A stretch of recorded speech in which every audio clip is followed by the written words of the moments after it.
এটা কি হলো আমার সাথে?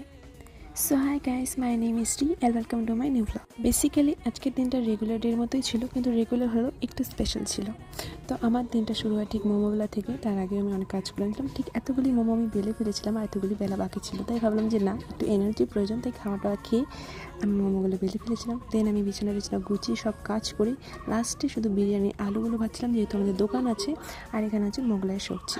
আমি জানি দেখে খুব সামান্য কাজ মনে হচ্ছে, কিন্তু হ্যাঁ, এর মধ্যে অনেক কাজ ছিল যেগুলি আমি রেকর্ড করতে পারিনি। কাজ বাজ শেষ করি আমি আর আমার মা বেরিয়ে পড়েছিলাম কীর্তনের উদ্দেশ্যে, কারণ আমাদের বাড়ির পাশে কীর্তন হচ্ছিলো। আসলে আমাদের প্ল্যান ছিল যে আমরা দুপুরে আরতিটা দেবো আর আমরা যে ভোগ দিয়ে এসেছিলাম সকালবেলা সেটা নিয়ে আসবো, কিন্তু আমরা আরতি দিতে পারি না, কারণ আরতি হয় 2টোর দিকে, আমাদের বেরোতে বেরোতে 3টে বেজে যায়। তাই আমরা সব সবজি টবজি দোকানে রেখে প্রণাম করতে চলে যাই। প্রণাম করেই আমরা ভোগের প্রসাদ খেতে গেছিলাম। আসলে এখানে ভোগের প্রসাদ খাওয়ানো হয়, তাই ভোগের প্রসাদ খেতে গিয়ে দেখি প্রচণ্ড ভিড়, তাই আমরা খেতে পারি না প্রথম ব্যাচে। সেকেন্ড ব্যাচে খুব ঠেলাঠেলি করে বসি, তারপরে এই যে এরকম হয়ে যায় আমার সাথে। আমার মানে থালের মধ্যে পাড়িয়ে দেওয়া হয়। সেটা আমার দোষ ছিল না বা ওনার দোষ ছিল না, ওটা ভুলবশত হয়ে গেছিলো। তারপরে আমি থালাটা চেঞ্জ করে নিই। আর এখানের প্রসাদগুলো এত টেস্টি হয়, মানে বলার মতো না। ডালটা এত টেস্ট হয়েছিল আমি বলতে পারছি না।